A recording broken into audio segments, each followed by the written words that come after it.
El Señor dice, porque muchos son los llamados, pero pocos son escogidos. Y creía que Dios tenía una lista de hijos favoritos y no pensaba que yo estuviera en esa lista.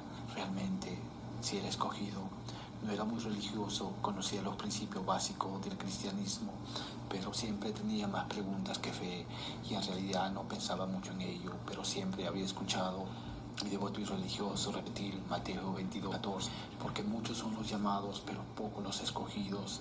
¿Escogidos para qué? Pensaba yo.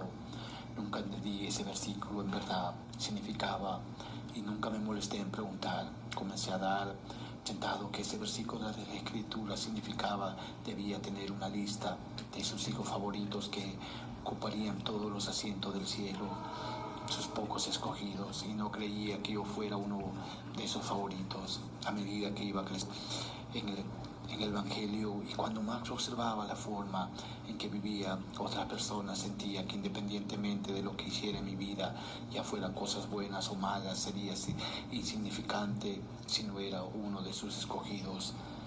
Ni siquiera sabía cómo alcanzar ese estatus. Sabiendo eso, comencé a creer que nunca llegaría a ser gran cosa a los ojos de Dios. No heredaría sus bendiciones ni promesas porque no había nacido como favorito. Con tanto, entre sus escogidos, esos pensamientos a menudo me llenaban de ansiedad. Deseaba desesperadamente aprender más acerca de lo que significaba llegar a ser una de las personas escogidas por Dios y que necesitaba para recibir sus bendiciones. Un día, mientras navegaba por las redes sociales, vi un anuncio: ven y sígueme.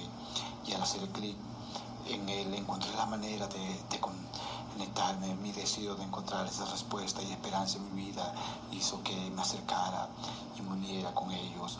Por medio de sus lecciones y muchas oraciones aprendí mucho acerca del Evangelio, mi propósito en la vida, lo más importante, el amor perfecto que el Padre Celestial tiene por mí y por sus hijos. Fui bautizado y sentí que mi vida llenaba de un gran gozo y entendimiento, pero aún no sentía la seguridad que anhelaba. La ansiedad que sentía antes de unirme a la iglesia había disminuido, pero seguía sin saber que yo era uno de los pocos escogidos de Dios que le daría todo lo que Él tiene. No sabía qué más podía hacer para llegar a ser una persona de esas personas especiales. Todo aquello cambió unos meses después, cuando estaba viendo la conferencia general. Tenía la esperanza de encontrar alguna respuesta a las preguntas que seguían inquietándome.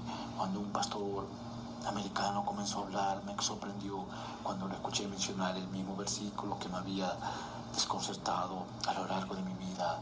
De pronto me llené de esperanza.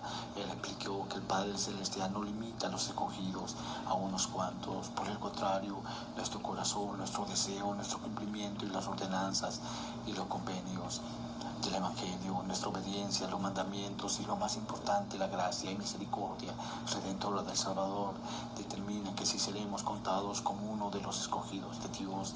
Y en ese momento supe: yo soy el escogido. Las palabras del pastor me transmitieron un profundo sentimiento de gratitud que me conmovió. Me sentí más bendecido que nunca por haberlo encontrado. También escogerlo a Él. Dios no tiene favoritos, Él ama a todos sus hijos con el amor perfecto, pero ser escogido significa que nosotros también lo escogemos a Él. Somos escogidos porque al escogernos, dejar que Él prevalezca en nuestra vida por encima de todo lo demás. Somos escogidos porque escogernos, dejar que Él prevalezca en nuestra vida por encima de todos. El pastor me inspiró a obtener una permanente fiel, la senda de los convenios conforme perseveró hasta el fin. También me sentí inspirado por el mensaje de un presidente de dar prioridad a mi relación con el Padre Celestial y esforzarme por abandonar y vencer al mundo y así poder regresar a Él. Testifico independientemente de nuestros orígenes, nuestros pecados, defectos o falta de autoestima. Gracias a Jesús todos podemos ser escogidos de Dios, podemos volver a vivir con nuestro Padre y heredar todo lo que Él tiene. Si regresamos a sus atrios, hacemos convenios y lo guardamos, aceptamos la plenitud, su evangelio y nos esforzamos por llegar a ser como Él. El ser uno de los escogidos se convierte en una realidad, lo cual es un hermoso don de nuestro amoroso Padre Celestial que nos ha dado, podríamos ser uno de los escogidos.